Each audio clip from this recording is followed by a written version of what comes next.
Okay, to start the lower receiver, I'm going to start by pulling the grip off. I'm not going to make you agonize through watching me do that 4 times, but it's as simple as removing those screws and then removing all 4 screws on both sides of the gun.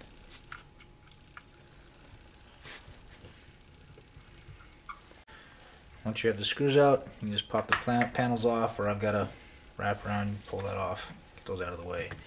These are also replaceable. If they get worn out or stripped out, they, just like a screw, you can screw those out as well. I'm not going to do that right now either, but it's got a slotted head in it just like a screwdriver, and it unscrews. First thing I'm going to remove when I do this is the thumb safety. Works better if you have it cocked. Safety's on, safety's off. The post on the other side, right there, is the back side of the thumb safety. That's what it pivots on. Get it between the on and off position, push on that pin, and it'll come right out. What I actually like to do is push on the post while rotating this very slowly, and you'll actually feel it give. When you feel it give, stop and push it the rest of the way out. Right there it gave.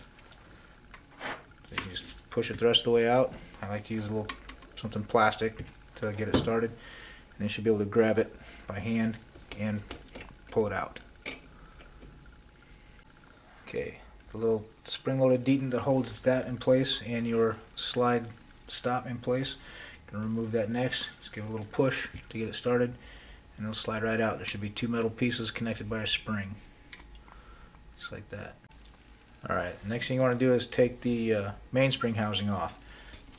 In order to do that, gently release the hammer so that's in the forward position, and that will take the pressure off of the mainspring, making the mainspring housing easier to remove. Use a block or whatever you need, small hammer, and a pin to push the mainspring housing pin out. This is your mainspring housing pin here. Use a pin and gently drive that out. It shouldn't take much to drive that out. Tap that out. You'll see that there's a groove in the middle of that, which is why that's sometimes hard to tap out of there. I should pull out, set it aside. Now what that leaves is the mainspring housing. That should be able to pull right out. Slide that out and it'll come out the bottom. Inside of which is your mainspring, which is held in place by a tiny little pin right there.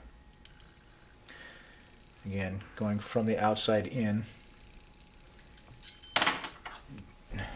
take a pin and push down on this mainspring right here on top of the mainspring to take pressure off of that pin, and that pin should push right out.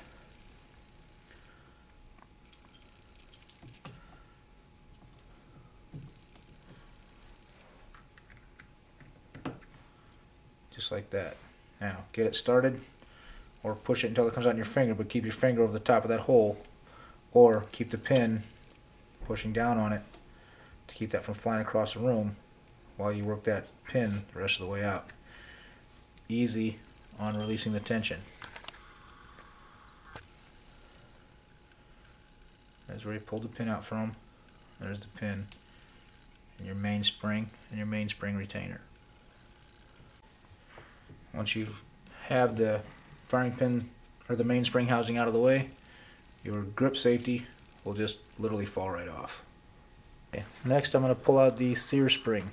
This 3-piece finger looking flat spring here is the sear spring. You can see there's a little groove in the bottom here, right there, that fits into. To remove that, you literally just lift the tail of your hammer out of the way, grab a hold of it, and it'll pull right out off of that hook. Alright, once you've got it that far, the next thing you take out is these 2 pins. That's going to be your hammer pin and your sear pin. Those should just push right out. You'll see I just use my finger to get that started. But they should push out pretty easy.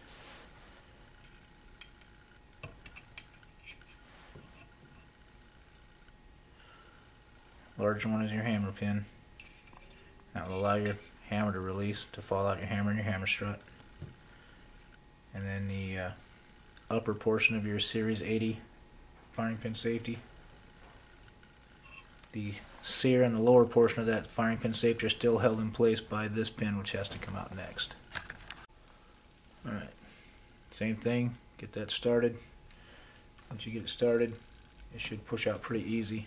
It just pulls right out the side. Just like that. When that pulls out, your sear and the lower part of your Series 80 safety will be released, and you can probably just tip the gun up, tap them, and they'll both fall right out. Now what comes out is your trigger disconnect, the lower part of the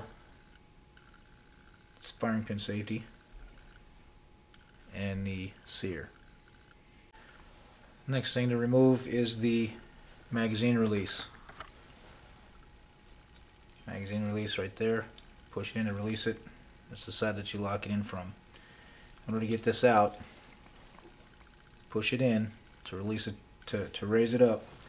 There's a little tab that this screw right here goes into. Push it up to line up that tab, and then turn that screw until it goes into that tab, and then the whole thing will push out in your hand. There you have your magazine release. You'll see the screw and the tab that I'm talking about. You can take this apart further to clean it or replace that screw or spring by rotating it out of that tab, or out of that cutout, and the tab will fall out. There's your little screw and the spring and your magazine release. Last thing that leaves, of course, is the trigger. Now the trigger fits into a groove inside here. Once all that other stuff is out of the way, you just push it and it comes right out. You can actually tip the gun upside down and it'll fall out. There's your trigger. And that bar fits into this groove on both sides right here. There you have a completely stripped lower frame. Armor's level strip on the Colt 1911